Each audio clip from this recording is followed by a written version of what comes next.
In this video we are going to talk about recursion।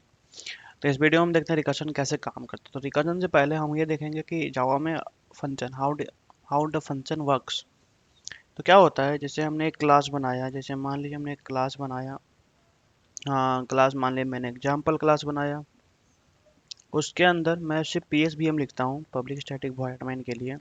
अगर मान लीजिए मेरे पास, एक सेकेंड इसको मिटा दूँ, तो अगर मेरे पास मान लो स्ट्रिंग args ऐसा कुछ है, ठीक। अब ये मेन फंक्शन है पब्लिक स्टैटिक वॉइड मेन, इसको आप कंफ्यूज मत कीजिएगा। मान लीजिए इसके अंदर मैंने एक लाइन लिखा है प्रिंट, SOP में लिख दे रहा हूँ system out dot print L N. इसके अंदर मैं प्रिंट कर दे रहा हूँ 3। तो ये ना काम कैसे करता है, सबसे पहले हमारा मेमोरी में सबसे पहले स्टैक बनेगा, ठीक। इसको बोलते हैं कॉल स्टैक। एक स्टैक होता है स्टैक एरिया मेथड एरिया में, इसको बोलते हैं कॉल स्टैक, ठीक। कॉल स्टैक में सबसे पहले हमारा प्रोग्राम जहाँ स्टार्ट होता है वो मेन फंक्शन आएगा, मेन फंक्शन, ठीक। उसका जितने भी अंदर में फंक्शन कॉल है वो क्या होगा, स्टैक में पुश होगा। स्टैक का आपको पता होगा क्या फीचर होता है, नहीं पता है तो मेरा वीडियो देख के आप मेरा वीडियो देख सकते हैं। तो स्टैक में क्या होगा, ये पुश होगा। जैसे प्रिंट प्रिंट भी एक फंक्शन है, तो क्या होगा, ये प्रिंट फंक्शन पुश हो जाएगा स्टैक में। जब प्रिंट ये फंक्शन खत्म होगा, जैसे ही खत्म होगा ये क्या हो जाएगा, पॉप हो जाएगा और अपने इस वाले फंक्शन में लौट जाएगा। अब इसको, ये तो हो गया हमारा हाई लेवल ओवरव्यू कि high level overview of detail. अब हम इसको लो लेवल में जाते हैं, ठीक। जैसे मैं फंक्शन बना देता हूँ क्लास example1, ठीक। उसके अंदर मैं एक पब्लिक स्टैटिक वॉइड मेन डाल देता हूँ, ठीक। उसके अंदर हमारा स्ट्रिंग args। अगर मान लो मेरा पहला लाइन यहाँ से मैं स्टार्ट करता हूँ, ठीक। इंट a इक्वल्स टू 3, ठीक। फिर इंट b इक्वल्स टू 4।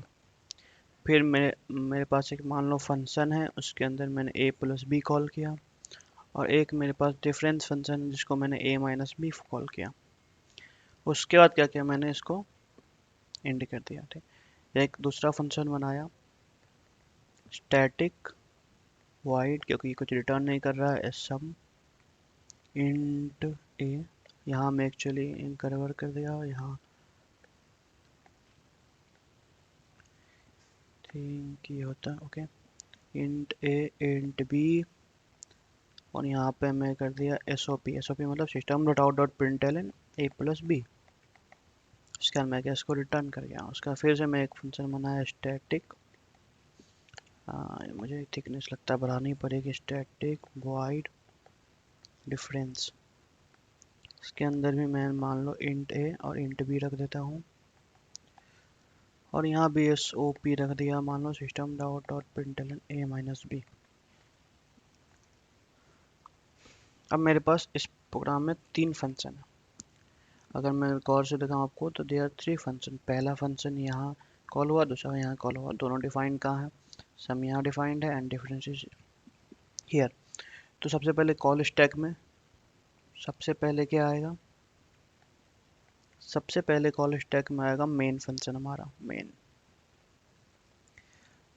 तो इसको ऐसे ना रिप्रेजेंट, मेन फंक्शन में फंक्शन क्या होता है, यूजुअल पीस ऑफ कोड, तो वो यहाँ चलेगा मेन फंक्शन।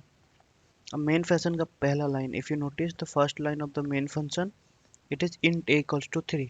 तो ये क्या हो गया, यहाँ पे लिख देता हूँ a इक्वल्स टू 3 एग्जीक्यूटेड। उसका दूसरा लाइन क्या है, b इक्वल्स टू 4, तो b इक्वल्स टू 4 भी एग्जीक्यूटेड।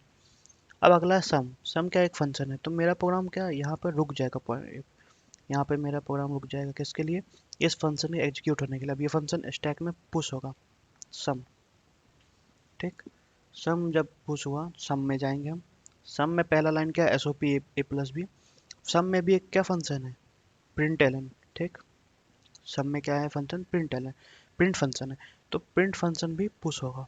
प्रिंट फंक्शन का काम क्या है, ए प्लस बी को ऐड करके प्रिंट करना। अब ए प्लस बी क्या होता है, 3 प्लस 4 गया तो 7।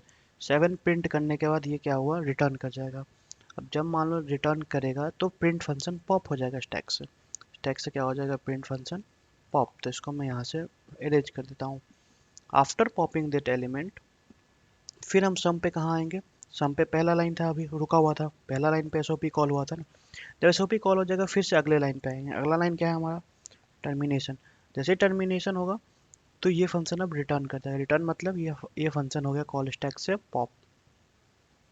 ओके, अब कॉल स्टैक से पॉप हो गया, ये मेरा यहाँ पर रुका हुआ था, राइट।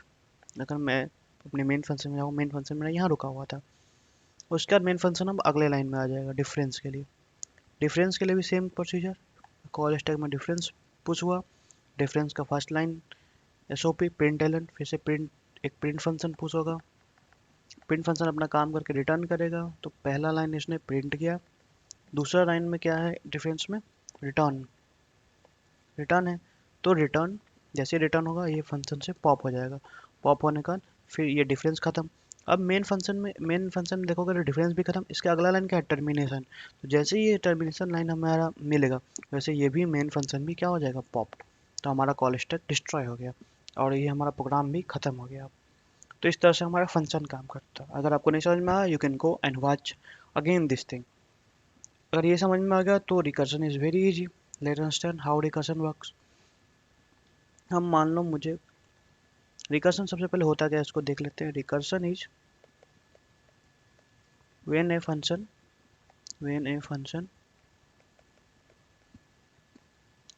Calls itself. ये शॉर्ट डेफिनेशन है। तो मान लो मेरे पास मैंने एक क्लास बनाया, क्लास रिकर्जन नाम से क्लास बना दिया। उसके अंदर मैंने एक PSVM मेरा फंक्शन होगा, public static void main string args रख दिया। उसके अंदर मान लो मुझे एक फंक्शन मैंने बनाया है हेलो, ठीक। और एक मैंने यहाँ पे लाइक आई हैव एक फंक्शन है जैसे void हेलो, एक फंक्शन है जिसके अंदर हम क्या कर रहे हैं, first line is SOP hello print कर दे रहे हैं, ठीक। उसके बाद हम क्या कर रहे हैं, हेलो को फिर से कॉल कर देना, ठीक। ये एक मेन फंक्शन बनाया हमने, मेन फंक्शन में हेलो फंक्शन कॉल किया। अब हेलो फंक्शन क्या कर रहा है? प्रिंट कर रहा है हेलो, उसका हेलो फंक्शन फिर से कॉल कर रहा है। जब हम इसका कॉल स्टैक देखेंगे, सबसे पहले अगर मान लो मैं इसका कॉल स्टैक देखूँ तो मेन फंक्शन पुश हुआ। मेन फंक्शन में पहला चीज़ क्या? हेलो।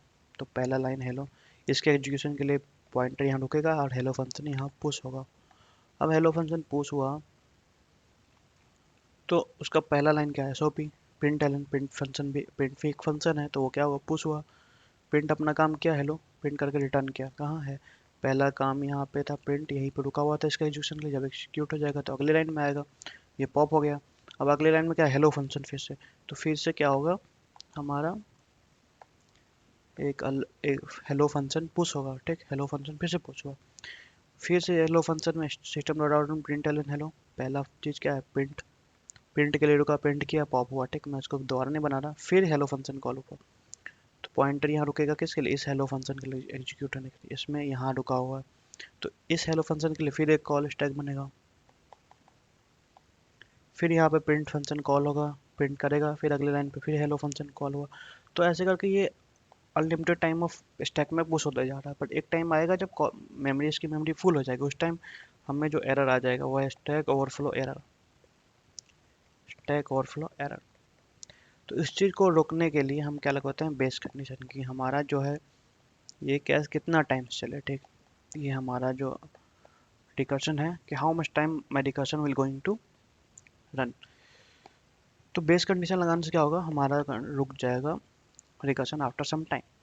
सो अब मान लो मैं उसी एग्जांपल में मैं एक फंक्शन बनाता हूँ void हेलो, बट यहाँ मैं क्या कर देता हूँ? इंट काउंट कर देता हूँ, ठीक। और मैं क्या करता हूँ? हर बार SOP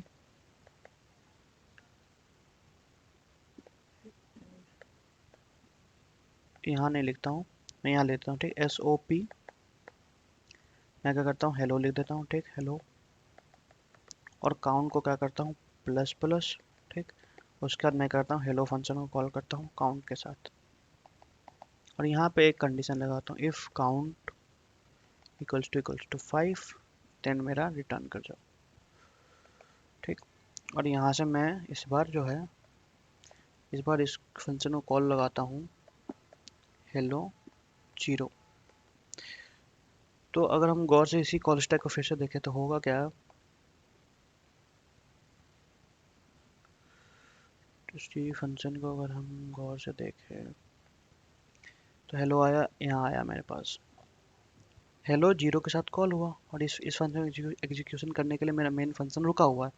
अब हेलो जीरो पे क्या हुआ, हमारा पहला लाइन चेक हुआ, पहला लाइन इफ कंडीशन फॉल्स हुआ, दूसरा लाइन आया प्रिंट किया, तो कंसोल मान लो मेरा यहाँ है, कंसोल में मेरा हेलो मैसेज प्रिंट हो गया, ठीक, कंसोल हैव दिस मैसेज। उसके बाद काउंट इंक्रीज हुआ, तो काउंट कितना हो गया मेरा, वन, ठीक, काउंट पहले जीरो था अब वन हो गया। फिर से हेलो फंक्शन पुश हुआ, तो अब की बार मैं कौन सा लाइन नंबर पर रुका था, one two three fourth line number पर, ये है मेरा फोर्थ लाइन नंबर। तो इस वाले कॉल स्टैक में फर्स्ट लाइन होगा, सेकंड लाइन होगा, थर्ड, फोर्थ लाइन पे फिर से एक हेलो कॉल होगा वन के साथ, और ये रुका रहेगा वहाँ पे, सॉरी पर प्रिंट, अब ये यहाँ रुका रहेगा, फिर से हेलो फंक्शन पुश होगा यहाँ, ठीक। अब फिर से अगर लाइन बाय लाइन एग्जीक्यूट करें तो ये फंक्शन अभी फॉल्स आएगा, फॉल्स आने के बाद फिर यहाँ पे प्रिंट करेगा हेलो, तो हेलो प्रिंट हुआ। उसके बाद इसको टू कर दिया मैंने, काउंट प्लस प्लस टू, फिर से हेलो फंक्शन होगा इस बार टू के साथ। तो एक टाइम आएगा जब हेलो फंक्शन फाइव के साथ पुश होगा, ठीक, मान लो हेलो फंक्शन इसके अंदर डॉट डॉट लगा दिया, हेलो फंक्शन फाइव के साथ पुश हुआ। जिस टाइम ये हेलो नंबर फाइव के साथ पुश होगा हम चेक करेंगे if count equals to five, तो हाँ ट्रू है, तो क्या करेगा, रिटर्न करेगा। अब जैसे ही रिटर्न करेगा तो ये फंक्शन कहाँ रुका होगा, फोर्थ हेलो फोर में, हेलो फोर में कहाँ रुका होगा, इसके एग्जीक्यूशन में, ठीक, एग्जीक्यूशन कंप्लीट होने का वेट करा होगा। जैसे एग्जीक्यूशन कंप्लीट होगा इसके बाद तो कुछ नहीं है, यहाँ एंड लाइन है, जैसे एंड लाइन होगा तो ये भी टर्मिनेट हो जाएगा फोर, फिर थ्री भी टर्मिनेट होगा, फिर टू भी, फिर वन भी, ऐसे करके मेन फंक्शन पे आ जाएगा। फिर मेन फंक्शन देखेगा कि इसके बाद कोई लाइन एग्जीक्यूट नहीं करना है, तो क्या होगा, मेन फंक्शन भी टर्मिनेट हो जाएगा, आफ्टर हमारा प्रोग्राम कंप्लीट हो जाएगा, ठीक। तो इस तरह से हमारा रिकर्शन वर्क करता है। तो चलिए इसको हम क्या करते हैं, अब कंप्यूटर विजुलाइज कर लेते हैं इसको, इस विजुलाइजेशन से काफ़ी समझ में आ जाएगा। Okay, thank you everyone. Visualize this कि हम कैसे अपना फंक्शन कॉल कर रहे थे, तो हम क्या कर रहे थे, एक हमारा हेलो नाम का फंक्शन था, तो मैंने एक static static void to be correct hello, और मैंने इसके अंदर एक काउंट वेरिएबल लिख लिया है। उसको मैं क्या करता हूँ, इसको एक्सप्लेन कर देता हूँ। देखो पहला लाइन लिखूंगा if count equals to three, मैं तीन ही बार चला रहा हूँ, उसके इसमें मुझे रिटर्न करना है, अदरवाइज मुझे क्या करना है, system dot out dot println hello, उसके बाद ऐसे प्रिंट कर दिया, और मैं क्या कर रहा हूँ, काउंट को प्लस प्लस कर दिया। अब मुझे इसको विजुलाइज करना, तो लेट्स इसको एग्जीक्यूट करते हैं, लेकिन मैंने फंक्शन कॉल नहीं किया, तो एक बार फिर से मैं इसको एडिट कर लेता हूँ, और यहाँ से मैं हेलो जीरो के साथ इसको प्रिंट ओके, लेट्स रन। अब मैं इसको जब रन करूँगा तो देखो सबसे पहले हमारा फ्रेम देखो, स्टैक फ्रेम में मेन, स्टैक फ्रेम मतलब कॉल स्टैक देख लो, अभी मेन फंक्शन है और लाइन नंबर थर्ड पे रुका हुआ है। जब मैं, सॉरी एक सेकेंड, फर्स्ट में गया और मैं किया नेक्स्ट फॉरवर्ड, ठीक, अभी देखो थर्ड लाइन एग्जीक्यूट हुआ, थर्ड लाइन का एग्जीक्यूट होने के बाद हेलो फंक्शन का स्टैक फ्रेम देखो, हेलो फंक्शन का स्टैक फ्रेम बना, स्टैक में क्या हुआ, हेलो फंक्शन पुश हुआ और काउंट अभी जीरो है, ठीक। उसका जब मैं फॉरवर्ड करूंगा देखो हेलो प्रिंट हुआ, ठीक है, लाइन नंबर लाइन में, फिर उसका एग्जीक्यूट हुआ, उसका देखो काउंट इंक्रीज होगा। अब जब अगली बार, अभी मैंने क्या किया, इसमें कॉल नहीं किया है कुछ, ठीक, तो ये क्या हो जाएगा, रिटर्न हो जाएगा। लेकिन मान लो इसमें फिर से मैं रिकर्शन बना देता हूँ, क्या करता हूँ, रिकर्शन बनाने के लिए हेलो, इसका मैं काउंट के साथ एक बार कॉल कर लेता हूँ, इससे होगा रिकर्शन, फंक्शन कॉलिंग इटसेल्फ। अब देखो हेलो फंक्शन पे रुका हुआ है, हेलो फंक्शन मेन मेन में पहला लाइन, लाइन नंबर थ्री में स्टैक, जैसे एग्जीक्यूट करूंगा हेलो फंक्शन का स्टैक में हेलो फंक्शन पुश हुआ। अब देखो पहला कंडीशन फॉल्स, उसका देखो प्रिंट एलन पे गया, फिर काउंट पे गया, काउंट वन बढ़ा, अब हेलो काउंट के साथ काउंट वन हो चुका है, और हेलो के 11 लाइन पर 11th नंबर लाइन पे है। जैसे ही मैं फॉरवर्ड करूंगा तो देखो हेलो एक नया नया हेलो पुश हुआ, इस बार काउंट वन के साथ हेलो पुश हुआ स्टैक स्टैक में, कॉल स्टैक में। फिर से वही चीज, कंडीशन फॉल्स, फिर से फॉरवर्ड हेलो, फिर से फॉरवर्ड काउंट, फिर से देखो हेलो फंक्शन कॉल हुआ, इस बार काउंट टू हो गया, काउंट प्लस प्लस के बाद फिर से कॉल कर, देखो फिर से एक हेलो, हेलो का हेलो फंक्शन स्टैक में पुश हुआ, इसका फिर से वही चलेगा। अब पहला कंडीशन फॉल्स, फिर हेलो प्रिंट करेगा, फिर काउंट प्लस प्लस, फिर दो काउंट थ्री हुआ। अब जब मैं अगला दूंगा फिर से एक हेलो फंक्शन कॉल हुआ है तो हेलो पुश होगा, लेकिन इस बार देखो if count is equal to true हो जाएगा। जैसे ही ट्रू होगा जब मैं जाऊंगा तो रिटर्न हो जाएगा। रिटर्न होने से क्या होगा, देखो स्टैक का पहला चीज पॉप हो जाएगा, मतलब सबसे ऊपर जो था पॉप हो जाएगा क्योंकि वो रिटर्न हो रहा है। तो देखो पॉप हो गया, ये रिटर्न वैल्यू वॉइड हो गया। अब देखो जैसे ही फॉरवर्ड करूंगा वो खत्म। फिर मेरा पिछल का जो स्टैक था वो कहाँ रुका हुआ था, यहाँ पे दिस ऑन दिस लाइन, यहाँ पे रुका हुआ था। तो उसके आगे वाला फंक्शन, उसके आगे वाला लाइन एग्जीक्यूट होगा। आगे वाला लाइन में कुछ है नहीं, टर्मिनेशन है। टर्मिनेशन मतलब रिटर्न कर जाएगा। देखो रिटर्न कर गया स्टैक पुश। फिर उससे अगला वाला भी यहीं रुका हुआ था, जब फॉरवर्ड करेंगे वो भी रिटर्न, फिर से रिटर्न। अब हमारा पहुंच गया मेन फंक्शन के 5 लाइन पे, क्योंकि यहाँ पे एग्जीक्यूशन होके रुका हुआ था। जैसे एग्जीक्यूशन खत्म हुआ अगला लाइन देखा ये है, तो उसका देखा कि ये भी टर्मिनेशन है तो मेन भी रिटर्न हो जाएगा और तुम्हारा देखो प्रोग्राम टर्मिनेट हो गया। तो ये इस तरह से हमारा रिकर्शन काम करता है। होप गाइस कि तुम लोग को समझ में आएगा। अगर नहीं समझ में आए तो कमेंट इट आउट, मैं ट्राई करूंगा तुम लोग को जो भी डाउट है you can print comment it out. Thank you everyone.